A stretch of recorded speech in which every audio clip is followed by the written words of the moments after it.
ഗാർഡിയോളയുടെ കരിയറിലെ longest law streak, 2006 ശേഷമുള്ള Manchester സിറ്റിയുടെ വേഴ്സ്റ്റ് വിന്നിംഗ് സ്ട്രീക്ക്. ഒരു പ്ലെയർക്ക് പരിക്ക് പറ്റി പുറത്തിരുന്നാൽ തീരാവുന്നതേ ഉള്ളോ ട്രബിൾസ് ചാമ്പ്യന്മാരുടെ വിന്നിംഗ് ഗെയിം? സിറ്റിക്ക് ഇത് എന്ത് പറ്റി എന്നാണ് ആരാധകർ ചോദിക്കുന്നത്. സിറ്റിക്ക് എന്താണ് പറ്റിയത്?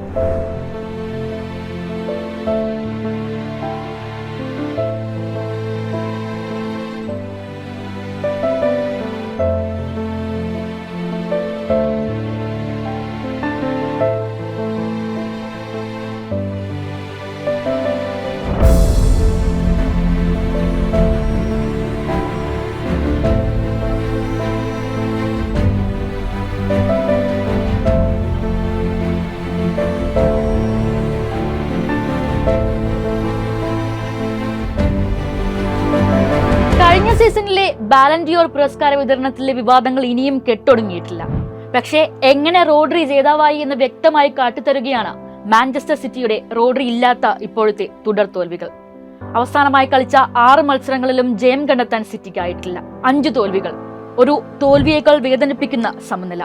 പട്ടികയിൽ ഒന്നാമതുള്ള ലിവർപൂളുമായാണ് അടുത്ത മത്സരം. പൊതുവിൽ ശ്രദ്ധ വളരെ കുറച്ച് ലഭിക്കുകയും എന്നാൽ കളിയെ തന്നെ റീഡ് ചെയ്യുകയും പ്ലാൻ ചെയ്യുകയും എക്സിക്യൂട്ട് ചെയ്യുകയും ചെയ്യാൻ പോകുന്ന ഒരു കളിക്കാരൻ ഡിഫൻസീവ് മിഡ്ഫീൽഡിൽ ഉണ്ട് എന്ന് വിസിബിൾ ആക്കി തരുന്നതായിരുന്നു ഈ പ്രാവശ്യത്തെ ബാലൻ ഡിയോർ പുരസ്കാര വിതരണം. അവർ എല്ലാ കാലവും അവിടെ തന്നെ ഉണ്ടായിരുന്നു, എന്നാൽ പല കാരണങ്ങളാൽ വിസിബിൾ ആയില്ല എന്നത് മാത്രമാണ്. ഡിഫൻസീവ് ഡിപ്പാർട്ട്മെന്റിനോടൊപ്പം ചേർന്ന് നിൽക്കുകയും എതിരാളികളുടെ സപ്ലൈ ചെയിൻ ബ്രേക്ക് ചെയ്യുകയും ചെയ്യുന്നു. ഡിഫൻസ് മിഡ്ഫീൽഡിൽ നിന്ന് അറ്റാക്കിംഗ് കിക്ക് സ്റ്റാർട്ട് ചെയ്യുന്നു. ഹാലൻഡും ഡിബ്രൂയിനും ഒക്കെ ബോൾ കിട്ടാതെ വിഷമിക്കുമ്പോൾ, ഇല്ലെങ്കിൽ അവർ പ്രസ് ചെയ്യപ്പെടുന്നു എന്ന് തോന്നുന്ന സമയത്ത് ബോൾ പാസ് ചെയ്യുന്നത് റോഡ്രിക്കാണ്. അത് അവരിലേക്ക് തിരിച്ചെത്തുന്നത് ഗോളാകാൻ പോകുന്ന പാകത്തിലായിരിക്കും. എക്സ്ട്രീം കണ്ടീഷൻസിൽ ഗോൾ സ്കോർ ചെയ്യാനുള്ള എബിലിറ്റിയും. പെപ്പിന്റെ ഗെയിം പ്ലാനിന്റെ കോർ, മാഞ്ചസ്റ്റർ സിറ്റിയുടെ കോർ, അത് റോഡ്രി തന്നെയായിരുന്നു. റോഡ്രി ഇല്ലാതെയുള്ള തുടർ തോൽവികളിൽ നിന്ന് വ്യക്തമാകുന്നതും അത് തന്നെയാണ്. ഡിഫൻസീവ് മിഡ്ഫീൽഡർ ഇല്ലാതെ ദീർഘകാലം കളിക്കുക എന്നുള്ളത് ബുദ്ധിമുട്ടേറിയ കാര്യമാണ്. റോഡ്രിയെ റീപ്ലേസ് ചെയ്യുക എന്നുള്ളതും അസാധ്യമായ കാര്യമാണ്. എന്നാൽ ഞങ്ങളുടെ കയ്യിൽ ഒരു പ്ലാൻ ബി ഉണ്ട്, അത് ഞങ്ങൾ നടപ്പിലാക്കുക തന്നെ ചെയ്യും. എന്നാൽ അത് നടപ്പിലാക്കാൻ പറ്റില്ല എന്നുള്ളത് തന്നെയാണ് യാഥാർത്ഥ്യം. തുടർച്ചയായി കളികൾ തോറ്റ് നിരാശനായി വേദനിച്ച് മുഖത്ത് സ്വയം വേദനിപ്പിച്ച പാടുകളുമായി നമുക്ക് മുന്നിൽ വന്നു നിൽക്കുന്ന പെപ്പ് ഗാർഡിയോളയെ കാണുക എന്നുള്ളതും വേദനിപ്പിക്കുന്ന കാര്യമാണ്. റോഡ്രിയിലേക്ക് വരുമ്പോൾ പ്രീമിയർ ലീഗിനെ ഭരിച്ച റോഡ്രിയാണ്.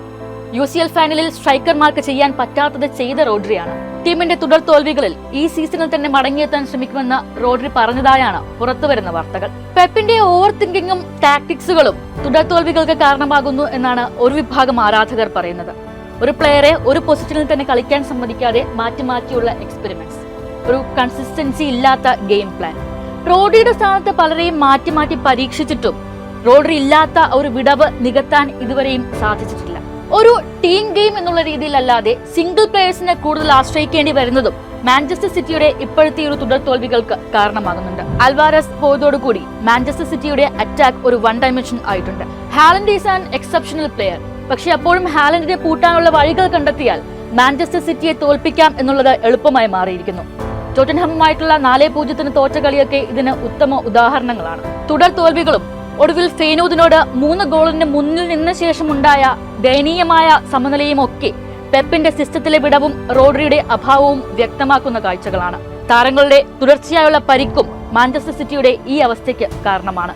സിറ്റിക്ക് എന്തു പറ്റിയെന്നുള്ള ചോദ്യം പെപ്പിന്റെ ലെഗസിയെ തന്നെ ചോദ്യം ചെയ്യുന്നതായും മാറുന്നുണ്ട്.